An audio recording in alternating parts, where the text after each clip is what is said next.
नमस्कार मंडळी, सर्वांना आषाढी एकादशीच्या खूप खूप शुभेच्छा। तर आजच्या उपवासानिमित्त मी आज घरी बनवले होते वरईचे वडे। तर त्यासाठी मी वरई स्वच्छ धुवून घेतली, त्यानंतर गरम पाण्यामध्ये 1 चमचा मीठ म्हणजे उपवासाचं मीठ वापरून ताक टाकून वरई छान शिजवून घेतली, एका प्रकारे उकड काढण्यासारखी केली।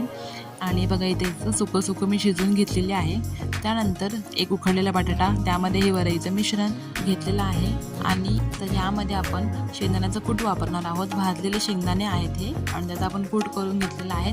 त्यानंतर बारीक चिरून घेतलेली मिरची आहे, तुम्ही मिरचीचा ठेचाही वापरू शकता, म्हणजे फक्त मिरची आणि जिरं यांना एकत्रित वाटून तुम्ही ठेचा बनवू शकता। तर इथे बघा मी हा असा पिठाचा गोळा मिळवून घेतलेला आहे। तर तुमच्याकडे राजगिरा पीठ किंवा साबुदाणा पीठ असेल तुम्ही तेही आतमध्ये ॲड करू शकता। तर आता बघा ह्यामध्ये मी मेदूवड्याच्या आकाराचे वडे करून घेतलेले आहेत, त्यांना हाय फ्लेमवरती आपण तळून घ्यायचं आहे। एक 4 ते 5 मिनिटांमध्ये वडे आपले चांगले क्रिस्पी तळून होतात। तर